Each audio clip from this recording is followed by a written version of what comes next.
It was August the 13th, 1942. The Mediterranean sky stretched endlessly above Malta, a burning sheet of cobalt blue broken only by distant contrails. The air shimmered with heat. At 22,000 feet, inside the cramped cockpit of a Macchi C.202 Folgore, Capitano Adriano Visconti scanned the horizon through his gun sight. His leather gloves gripped the control stick with practiced ease. His breathing came steady, measured, controlled. Below him, somewhere in that vast expanse of water, a critical Allied convoy was steaming toward Malta, desperate to resupply the besieged island. Just 3 miles away, 4 Supermarine Spitfires circled the convoy like protective wolves. They were Mark V's, equipped with Merlin engines and 20mm Hispano cannons. Fast, deadly, proven. The best fighter in the Mediterranean theater, flown by experienced RAF pilots who had survived months of brutal air combat over Malta. They outnumbered Visconti 2-1. He had just one wingman with him, another C-202, tasked with completing a photo reconnaissance mission, while Visconti provided cover. Standard doctrine said, wait for reinforcements. Radio in your position. Avoid engagement at all costs when outnumbered. But Visconti had learned something during his years flying over the African desert and Malta's burning skies. Doctrine doesn't account for opportunity, and opportunity doesn't wait. He pushed the throttle forward, rolled his Macchi into a shallow dive, and headed straight toward the Spitfires. Within minutes, 2 of them would be falling from the sky. The other 2 would be so badly damaged they'd limp home, barely functional. And Adriano Visconti, flying the Macchi operationally for only the 2nd time, would cement his place as one of the most dangerous fighter pilots Italy had ever produced. This is not just the story of one man. It's the story of how courage, precision, and an almost mathematical understanding of aerial combat can turn impossible odds into victory. This is the story of how one Italian pilot with 26 aerial victories turned the skies against an entire Allied attack. The rules of engagement. 6 weeks earlier, inside a sand-swept briefing tent outside Tobruk, Libya, Adriano Visconti sat with his squadron as their commanding officer outlined new operational protocols. The Regia Aeronautica, Italy's Royal Air Force, was stretched thin across North Africa and the Mediterranean. Fuel was scarce. Spare parts were nearly impossible to find. Pilots were flying twice, sometimes 3 times the sortie rate of their Allied counterparts, and losses were mounting.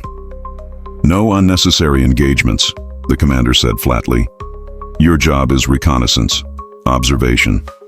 You photograph the convoy, you report its position, and you return. If you encounter enemy fighters, you evade.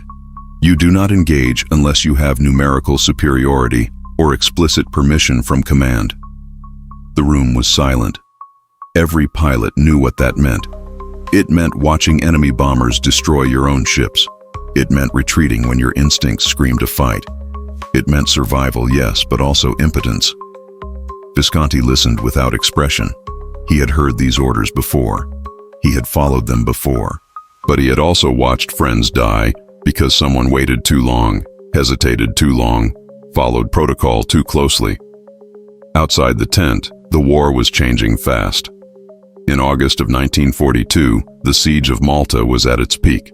The tiny island, barely larger than a postage stamp on a map, sat directly in the center of the Mediterranean, astride the Axis supply lines to North Africa. For the British, Malta was a dagger pointed at the throat of Rommel's Afrika Korps. For the Axis, it was an open wound that refused to close. Over 3,000 bombing raids had pounded the island. More than 6,700 tons of bombs had fallen on its harbors, airfields, and cities. It was the most bombed place on Earth, and still it held. Now, in mid-August, the British were attempting Operation Pedestal, a desperate convoy run to resupply Malta with fuel, food, ammunition, and hope. 14 merchant ships escorted by 2 battleships, 3 aircraft carriers, 7 cruisers, and 23 destroyers were steaming toward the island. The Axis response was total. Every available German and Italian bomber, torpedo plane, and fighter was scrambled to stop them. More than 700 Axis aircraft were in the air or on standby. Junkers Ju-88s, Heinkel He-111s, Stuka dive bombers, the legendary SM-79 torpedo bombers, and swarms of Bf-109 and Macchi fighters. For Adriano Visconti, this meant one thing. The skies over Malta were about to become the most dangerous airspace in the world, and he was about to fly straight into it. Who was Adriano Visconti? Adriano Visconti di Lampugnano was not born to be a fighter pilot. He was born into privilege. His father, Conte Galeazzo Visconti, was a nobleman. His family traced its lineage back centuries through Italian aristocracy. Adriano was born on November 11, 1915 in Tripoli, Libya, then part of the Italian colonial empire. His parents were settlers who had moved to Tripolitania during Italy's conquest in 1911. They raised him in a world of structure, tradition, and expectation. But young Adriano had his own obsessions. From childhood, he was captivated by aircraft. Not the romance of flight, but the mechanics of it, the physics, the geometry of wings cutting through air. The angles of attack, the turning radius, the energy management in a dogfight. He studied aerodynamics the way other boys studied football. He built model planes and sketched wing designs in the margins of his school notebooks. He wasn't dreaming of being a hero. He was calculating how to become untouchable in the air. In October 1936, at age 20, he entered the Accademia Aeronautica in Caserta, Italy's elite Air Force academy. He graduated flying the Breda BA-25 trainer and later the RO-41. His instructors noted his precision. He wasn't the fastest pilot, he wasn't the most aggressive, but he was the most accurate. He could put rounds on target from angles that seemed impossible. He understood deflection shooting, energy retention, and vertical maneuvering better than pilots with twice his experience. In 1939, freshly commissioned as a sottotenente, he was assigned to the 159A Squadriglia, the 7th Gruppo, 50 Stormo, flying the Breda BA-65 ground attack aircraft based in Tobruk. It was not a glamorous posting. The BA-65 was slow, underarmed, and vulnerable. In 1940, when Italy entered World War II, Visconti flew missions over the desert supporting Italian ground forces. He was briefly transferred to another unit for disciplinary reasons. The record doesn't say exactly what he did, but those who knew him said he had a problem with authority when authority was slow, bureaucratic, or wrong. Then came the moment that changed everything. During a mission before Italy's official entry into the war, Visconti's Breda BA-65 was jumped by 3 Gloucester Gladiator biplanes from the RAF's 33 Squadron. These were experienced British pilots in nimble, deadly aircraft. By all logic, Visconti should have been shot down. Instead, using terrain masking, aggressive maneuvering, and his gunner's defensive fire, he escaped without serious damage. For this action, he received his first Medaglia di Bronzo, a bronze medal for military valor, and was allowed to return to his original unit.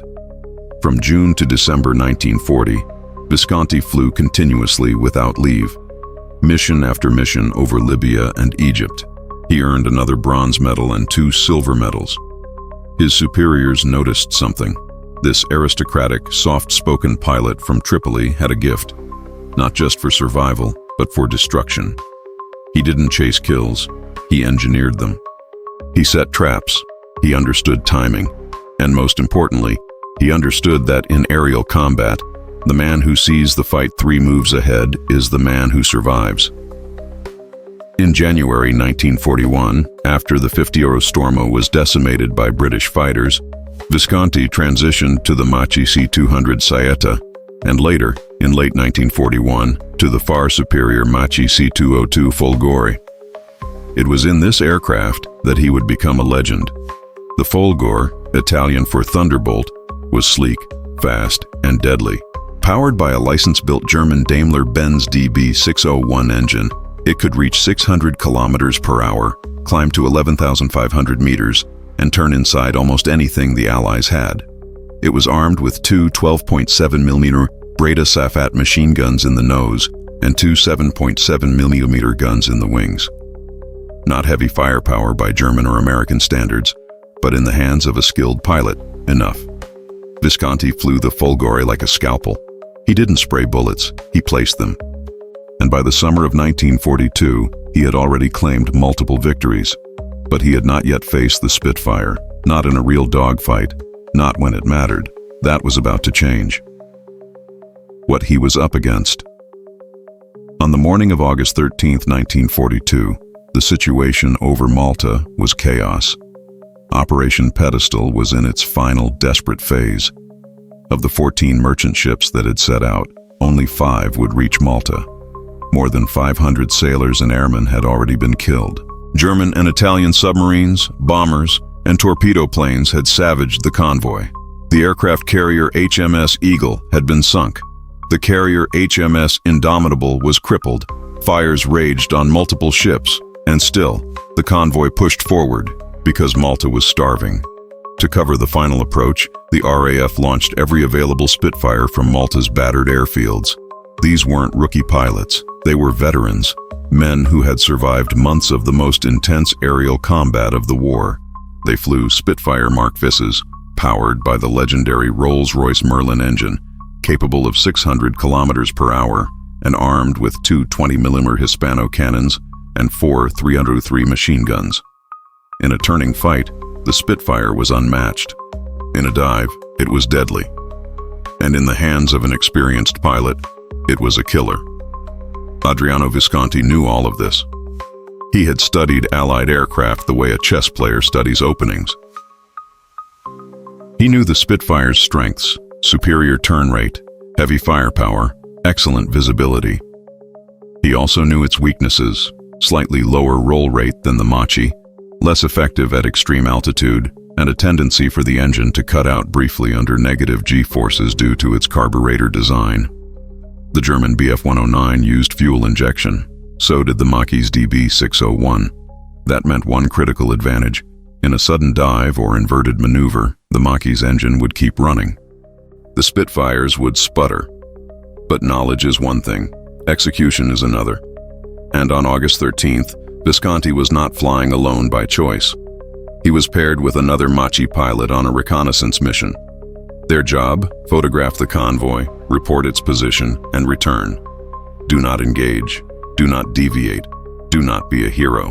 Simple orders, clear orders. Then the Spitfires appeared.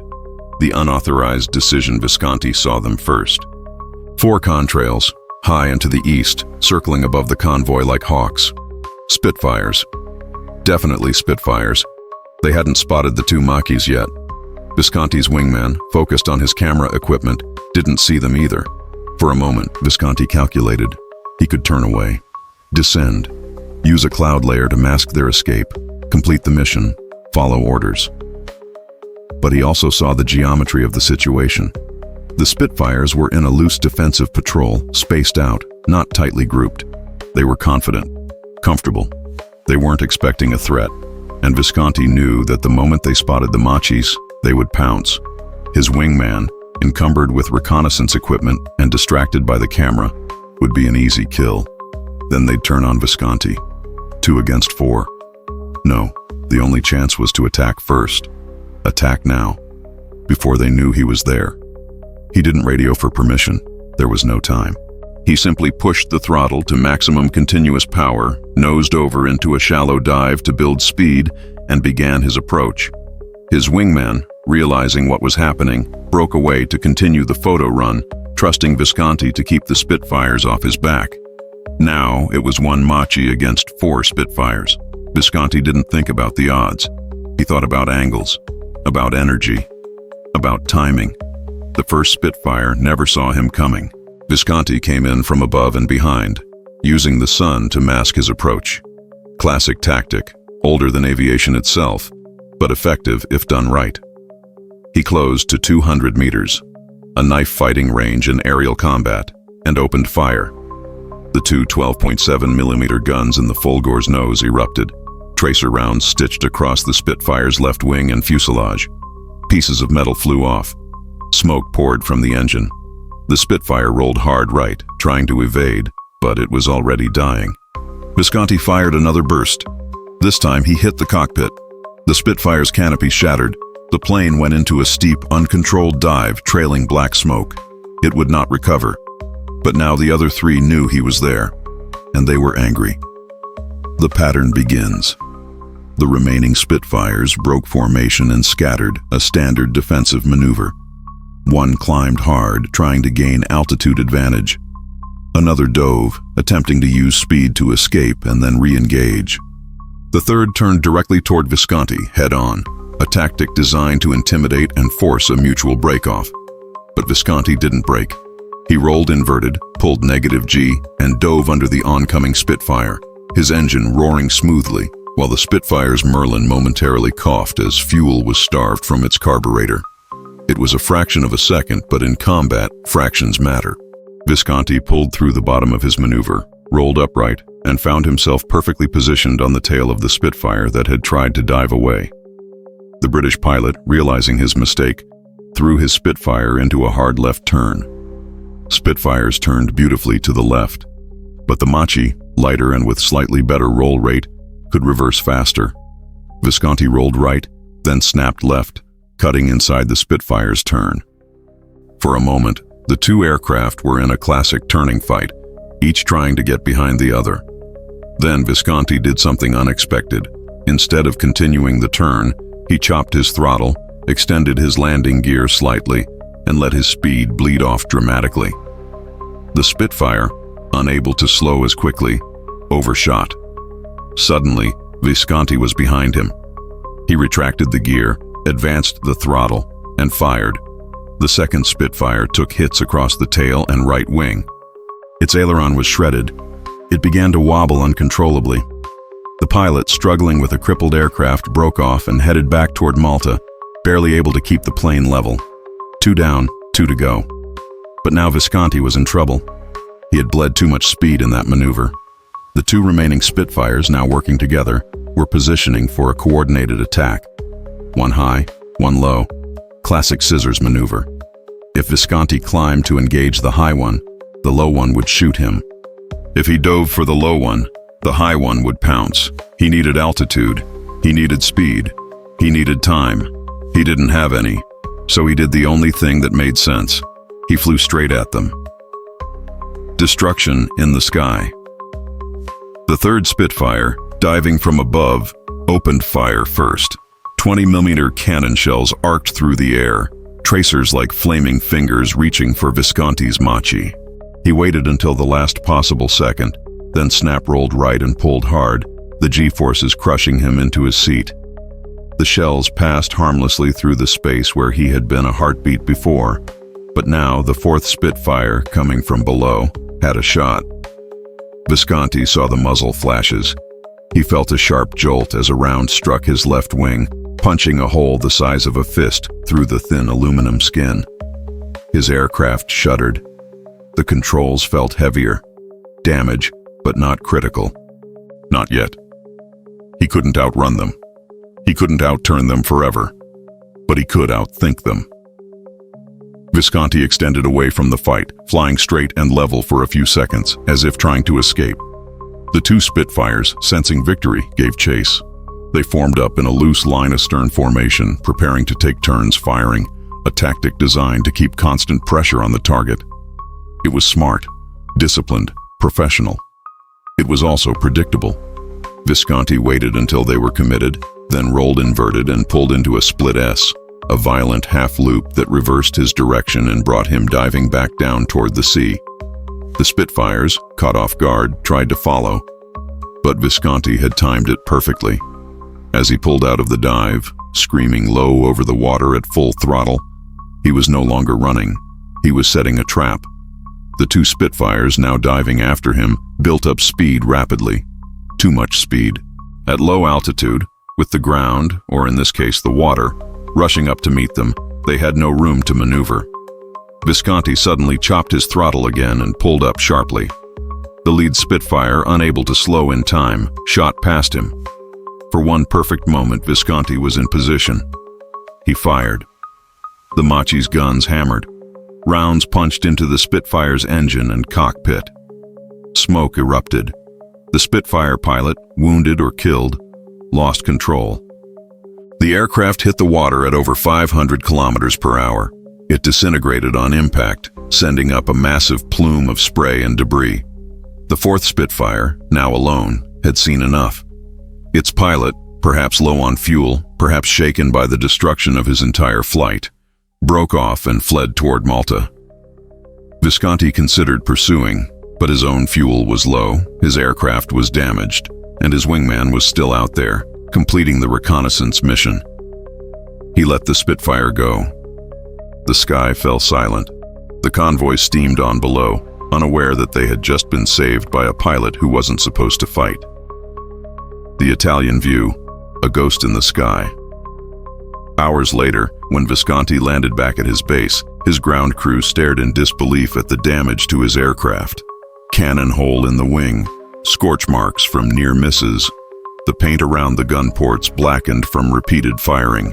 His crew chief, a grizzled sergeant from Sicily, walked around the plane slowly, shaking his head. "Capitano," he said, "what did you fight? A squadron?" Visconti didn't answer immediately. He climbed out of the cockpit, his flight suit soaked with sweat, his hands still trembling slightly from adrenaline. "4 Spitfires," he said simply. The crew chief blinked.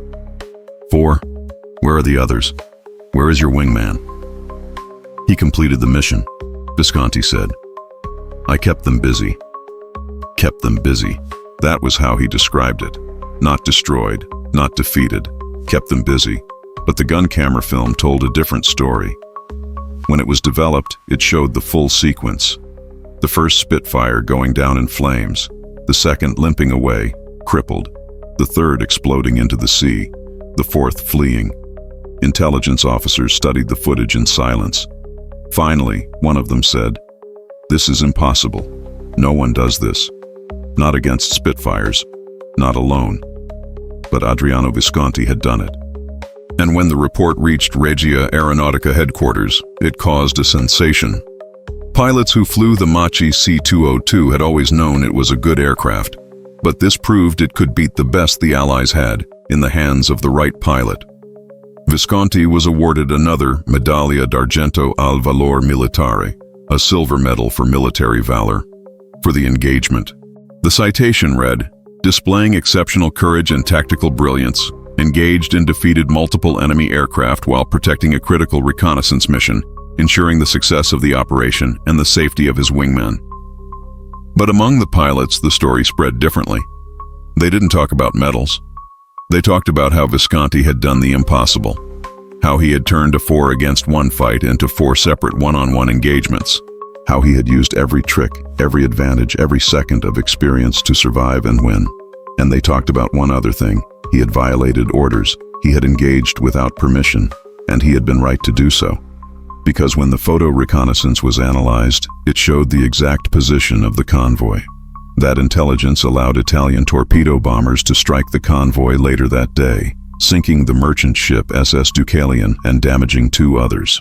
Whether that justified Visconti's decision is a matter of perspective. To his commanders, the mission was a success. To the British sailors who died, it was a tragedy. To Adriano Visconti, it was simply what the situation required. Disobedience or brilliance? For weeks after the engagement, Visconti expected to be reprimanded. He had disobeyed orders. He had engaged when told to avoid contact. And while the outcome had been favorable, the military ran on discipline, not results. Rules existed for a reason. Every pilot knew that. So Visconti waited. The reprimand never came. Instead, something else happened. He was called to a meeting with senior officers from the Comando Supremo, the Italian Supreme Command. They asked him to explain his decision. Why did he attack? Why didn't he follow protocol? Visconti answered honestly. If I had followed orders, my wingman would be dead. The reconnaissance mission would have failed, and those 4 Spitfires would still be in the air, hunting more of our aircraft. I calculated the risk. I believed I could engage successfully. I was correct. One of the officers, a general with a chest full of medals from the First World War, leaned back in his chair and studied Visconti for a long moment. Then he said, "You were also lucky, Capitano." Visconti nodded. "Yes, sir. Luck is part of combat, but I tried to minimize how much I needed." The general smiled faintly. "Good answer." Dismissed. No court-martial, no official reprimand, but also no endorsement. The message was clear. What Visconti had done was effective, but it was not to be encouraged. Initiative was valuable. Recklessness was not. The line between the two was thin, and Visconti had walked it successfully, this time. But privately, the engagement was studied. Italian fighter tactics had traditionally emphasized individual skill and aggressive maneuvering. But against increasingly organized and numerous Allied forces, that approach was becoming suicidal. Visconti's engagement demonstrated something different: tactical flexibility, energy management, and the intelligent use of aircraft-specific advantages. His decision to use negative-G maneuvers to exploit the Spitfire's carburetor weakness was noted. His use of altitude and speed conservation to manage multiple opponents was analyzed. His willingness to temporarily retreat, then re-engage on his terms, was highlighted as an example of patience under fire. Within months, some of these concepts began appearing in training materials for new fighter pilots, not officially credited to Visconti, of course. The Regia Aeronautica didn't advertise that its doctrine was being influenced by a pilot who had broken the rules. But those who knew, knew. And among fighter pilots, Adriano Visconti became a legend, the pattern that changed. Italian fighter tactics. Adriano Visconti never wrote a manual. He never gave lectures at the Accademia Aeronautica, but his influence spread through the pilots who flew with him, the men who survived missions because they watched how he fought and learned from it. One of those pilots, Sergente Maggiore Francesco Cuscugna, later described flying with Visconti as exhausting and educational. He never did what you expected, Cuscugna said years after the war. Other aces, they would dive in, guns blazing, full of aggression and fire. Visconti was different. He was cold, calculating. He would circle a fight for minutes, just watching, learning the patterns of the enemy pilots. Then, when he saw the opening, he would strike like a snake. One pass, precise, devastating, and then he was gone. That approach became known among Italian pilots as Visconti's patience. It was a style that required discipline, confidence, and an almost mathematical understanding of aerial combat geometry. It was also a style that kept pilots alive. In late 1942 and early 1943, as the Allies gained air superiority and Italian pilots were increasingly outnumbered, survival became as important as victory. Pilots who fought like Visconti, picking their moments, using terrain and altitude to their advantage, refusing to be drawn into unfavorable fights, had far better survival rates than those who relied on aggression alone. After the Italian armistice in September 1943, when Italy split between the Allied-aligned South and the German-occupied North, Visconti made a choice that defined the rest of his life. He joined the Aeronautica Nazionale Repubblicana, the Air Force of Mussolini's Italian Social Republic, a puppet state controlled by Nazi Germany. This decision was controversial then, and remains controversial now. Why did he do it? Some say loyalty to Mussolini. Others say hatred of the Allies for bombing Italian cities. Still others say he simply wanted to keep flying, and the ANR offered him that chance. Whatever his reasons, Visconti became one of the founding members and eventually the commander of the 1A Squadriglia, Asso di Bastoni, the Ace of Clubs Squadron, part of the Wormro Gruppo Caccia. This unit flew some of the best Italian aircraft of the war, the Macchi C.205 Veltro, an even more advanced version of the Folgore, powered by a DB605 engine and armed with heavy cannons. Later, when Italian production collapsed under Allied bombing, the unit transitioned to German Messerschmitt Bf-109 G10s, among the fastest and most powerful piston fighters of the war. Flying these aircraft, Visconti continued to add to his tally. His first confirmed kill with the ANR came on January 3, 1944, during a mission to intercept a formation of American B-17 flying fortresses.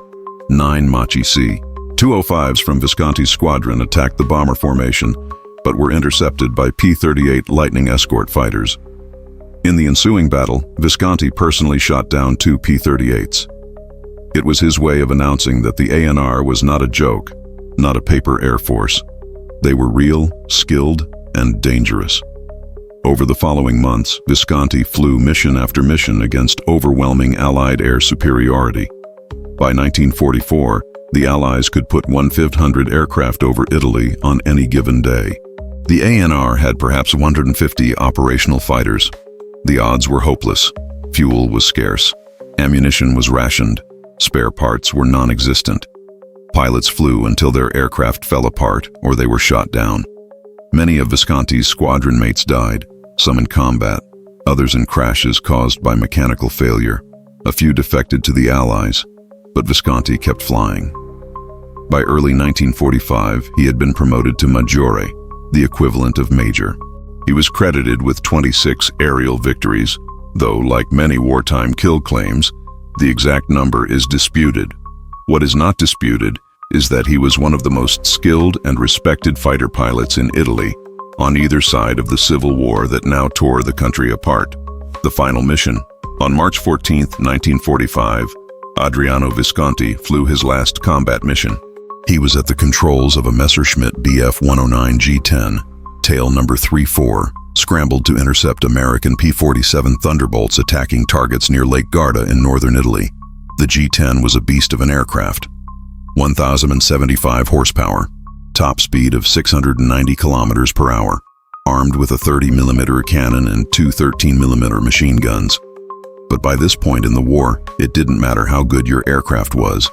The Allies had too many, too much fuel, too much ammunition, too many pilots. Visconti found a P-47 and engaged. The two aircraft met head-on, both pilots firing. It was a tactic Visconti had used before, a test of nerves and accuracy. Whoever flinched first died. Neither pilot flinched. The P-47, flown by 2nd Lieutenant Charles Clark Eddy Jr. of the 346th Fighter Squadron, 350th Fighter Group, scored hits on Visconti's engine and cockpit. Visconti's round struck the P-47's wing and fuselage, but the rugged American fighter, built like a tank, absorbed the damage and kept flying. Visconti's Bf 109, trailing smoke and losing power, began to fall. Visconti, realizing the aircraft was finished, jettisoned the canopy and bailed out. He pulled his ripcord at dangerously low altitude. The parachute deployed just in time, and he hit the ground hard, suffering moderate injuries. He survived, but his war in the air was over. Lieutenant Eddy flew his damaged P-47 back to base in Pisa, landed safely, and wrote in his logbook, "Engaged enemy fighter over Lake Garda, probable kill." He didn't know the name of the pilot he had fought. He wouldn't learn it for more than 40 years. The end of Adriano Visconti. The war ended for Italy on April 29, 1945. German forces in Italy surrendered. The Italian Social Republic collapsed. Partisan forces swept through the north, capturing or killing anyone associated with Mussolini's regime. Adriano Visconti, knowing the war was lost, surrendered to communist partisans near Malpensa airfield, outside Milan. He negotiated terms. He would surrender himself and his unit, but only if he had a personal guarantee that none of his men, neither aircrew nor ground crew, would be harmed. The partisans agreed. Visconti and several of his officers were taken to a barracks in Milan for interrogation. It was supposed to be routine. Process the prisoners, document their service, transfer them to Allied custody. But at 2 p.m., Visconti and one of his officers, Tenente Valerio Stefanini, were called away from the others for private questioning. They never returned. They were taken to a courtyard. Without warning, without trial, both men were shot in the back by a Russian bodyguard of the partisan leader, a man known only as Iso. It was murder, plain and simple, a violation of the surrender agreement and every convention of war. But in the chaos of Italy's collapse, no one was held accountable. The killer was charged with murder, but later acquitted because the crime had occurred before the official end of the war and was therefore classified as an act of war. Adriano Visconti was 29 years old. He had flown more than 100 combat missions. He had survived the deserts of North Africa, the skies over Malta, the bloody air battles over Italy. He had faced Spitfires, Hurricanes, P-38s, P-47s, and B-17s. He had been shot down once and walked away. He had won 26 victories, possibly more. He had been decorated multiple times for valor. And in the end, he was killed by a single bullet to the back, fired by a man whose name we don't even know. His body, and that of Stefanini, were buried hastily in the barracks courtyard. Later, friends and fellow pilots retrieved the bodies and had them reburied with honor in the Cimitero Monumentale di Milano, Milan's monumental cemetery, where they rest today. Disobedience, brilliance, and the cost of war. So what are we left with? A story of disobedience or brilliance, a hero or a fascist, a victim or a villain. The truth, as always, is complicated. Adriano Visconti was a product of his time, a man shaped by a world at war, by loyalties that seem incomprehensible now, by choices that had no good answers.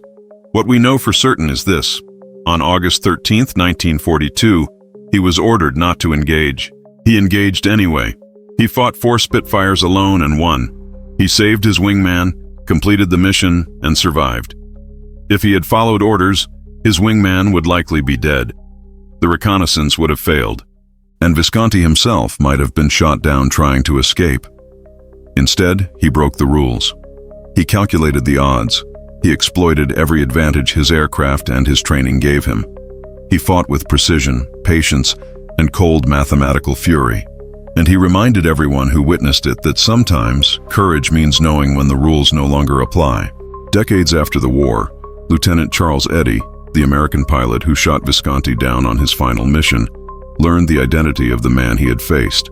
He read about Visconti's career, his victories, his skill. And in an interview in the 1980s, Eddy said something remarkable. "I'm glad I didn't kill him that day," he said. "A pilot like that deserved a better end than being shot down by me. He deserved to survive the war." But Adriano Visconti did not survive the war. Not because he lacked skill, not because he lacked courage, but because war is cruel, and history is unforgiving, and sometimes the best pilots die on the ground, betrayed by the very people they fought to protect. Today, aviation historians still study his tactics.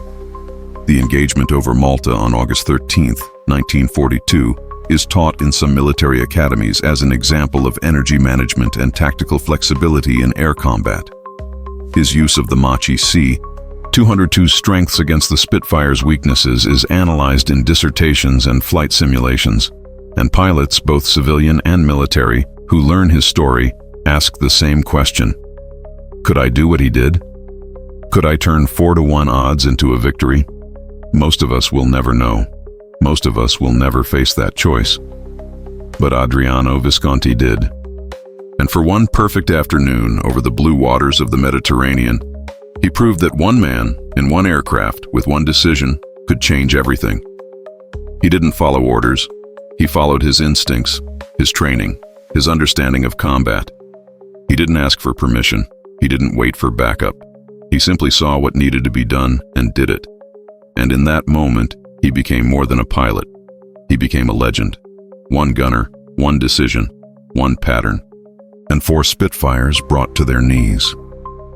That is the story of Adriano Visconti, a man who turned the skies against an entire Allied attack. A man who proved that sometimes breaking the rules is the only way to win. And a man who reminds us that in war, the line between hero and fool is measured in seconds, in angles, in the geometry of life and death at 600 kilometers per hour. May his story never be forgotten.